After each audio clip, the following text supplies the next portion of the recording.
ഇപ്പോൾ അന്വേഷണ സംഘത്തിന്റെ ഒരു വീഡിയോ പോലും കണ്ടെത്താൻ സാധിച്ചിട്ടില്ല. സാഹചര്യത്തിലായിരിക്കും ഈ കൊലപ്പെടുത്തണം എന്ന് തീരുമാനിച്ചിട്ടുണ്ട്. കൊലപ്പെടുത്തണം എന്നുള്ള സാഹചര്യം വന്നതെന്ന് പറഞ്ഞിട്ടുണ്ടെങ്കിൽ പലതരത്തിലുള്ള കെട്ടുകഥകളും മറ്റുള്ള രീതിയിലുള്ള ഒഴിഞ്ഞു പോകുന്നതിന് വേണ്ടിയുള്ള ചില സ്റ്റോറീസും ഒക്കെ തന്നെ ഒരുക്കി ഈ ഷാരോൺ രാജിനെ ഈ ബന്ധത്തിൽ നിന്ന് പിന്തിരിപ്പിക്കാൻ വേണ്ടി പ്രതി ശ്രമിച്ചുവെങ്കിലും അതെ, വിവാഹ നിശ്ചയം നടക്കുമ്പോൾ തന്നെ ഈ ഷാരോൺ രാജുമായിട്ടും നിരന്തരം രാത്രിയിൽ 1 മണിക്കൂറോളം സംസാരിച്ചിട്ടുണ്ട്. തുടർന്ന് പട്ടാളക്കാരനായ പ്രതിശ്രുത വരനുമായിട്ടും സംസാരിച്ചിട്ടുണ്ട്. അല്ലെങ്കിൽ അങ്ങനെ ഒരു പെൺകുട്ടി ചെയ്യുക എന്നുള്ളത് പ്രത്യേകിച്ച് വിവാഹം നിശ്ചയിച്ച ഒരു പെൺകുട്ടി ആത്മഹത്യ ചെയ്യാനായിട്ട് ഷാരോൺ കുറിച്ചു എന്നാണ് അവസാനമായിട്ട് വായിച്ചത്. അങ്ങനെ എന്തെങ്കിലും അന്വേഷണ സമയത്ത് വിശ്വാസം നടത്തിയിട്ടുണ്ട്. അതായത് ഷാരോണിന്റെ നിരന്തരമായിട്ടുള്ള ഇത്തരം ഈ ബ്ലാക്ക്മെയിലിന് കാരണം ഒളിച്ചു വെച്ച ന്യൂസ് ഷാരോൺ കുറിച്ചു എന്നാണ് പറയുന്നത്. അതൊക്കെ വെറുതെ പറയുന്നതാണ്. അതായത് ഷാരോൺ രാജിനെ പാറശാലയിലെ വീട്ടിൽ നിന്നും വശീകരിച്ച് ചാറ്റിങ്ങിലൂടെ ഇങ്ങോട്ട് വിളിച്ചു വരുത്തുകയാണ്. ഈ സമയത്തെന്നാ പിന്നെ ആത്മഹത്യ ചെയ്യാൻ ശ്രമിച്ച ഗ്രീഷ്മയ്ക്ക് അതങ്ങ് കുടിച്ചാൽ പോരെ. സർ, ഈ അന്വേഷണത്തിന്റെ ഘട്ടത്തിൽ ഷാരോണിന്റെ സഹോദരൻ വളരെ ഗംഭീരമായി പോലീസ് സംഘത്തെ സഹായിച്ചിട്ടുണ്ട്.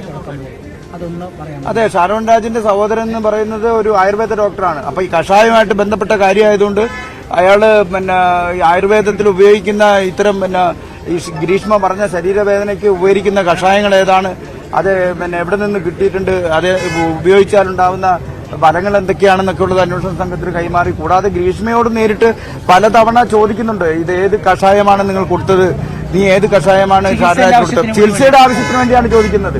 ഇത് ഏത് കഷായമാണ് എന്ന് അറിഞ്ഞു കഴിഞ്ഞാൽ അത് ഡോക്ടർമാർ തന്നെ ചോദിക്കാൻ പറഞ്ഞിട്ടാണ് ഷാരോൺ രാജ് ചോദിക്കുന്നത്. ഇത് പെട്ടെന്ന് അവർക്ക് മനസ്സിലാവാത്തത് കൊണ്ട് ഇതിൽ വല്ല മറ്റ് അറിയാതെ ഏതെങ്കിലും വിഷാംശം കലർന്നിട്ടുണ്ടോ കഷായത്തിൽ, അപ്പൊ അതിനുള്ള ചികിത്സ ചെയ്യാം എന്നുള്ള ഉദ്ദേശത്തിലാണ്. പക്ഷെ അപ്പൊ ആ സമയത്തൊക്കെ തന്നെ ഈ കഷായത്തിന്റെ പേരുകൾ തന്നെ മാറ്റി മാറ്റി പറയുകയും ഇട്ടുകൊടുത്ത ബോട്ടിൽ മാറ്റി ഒരു ഫോട്ടോ ഇട്ട് കൊടുക്കുകയും കാലി ബോട്ടിലിന്റെ ഫോട്ടോ ഇട്ട് കൊടുക്കുകയും അതിന്റെ ലേബൽ കാണിക്കും. അത് ലേബൽ കണ്ടാൽ കൃത്യമായിട്ട് ഏത് കഷായമാണെന്ന് എനിക്കറിയാം എന്ന് ആയുർവേദ ഡോക്ടറായ സഹോദരൻ പറയുമ്പം അത് ലേബൽ ഇളകിപ്പോയി, അത് ലേബൽ കാണുന്നില്ല എന്ന് കള്ളം പറയുകയും ചെയ്തു. അന്വേഷണത്തിന് നിരന്തരമായിട്ട് അല്ലെങ്കിൽ ഈ ഷാരോൺ രാജ് മരിക്കണം ചികിത്സ കിട്ടാതെ എന്നുള്ള കടുത്ത തീരുമാനത്തിൽ ഉറച്ചു നിന്നിരുന്ന പ്രതി ഇതൊന്നും തന്നെ തുറന്നു പറയാൻ തയ്യാറായിട്ടില്ല.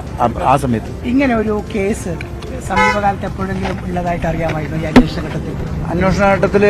അറിയില്ല.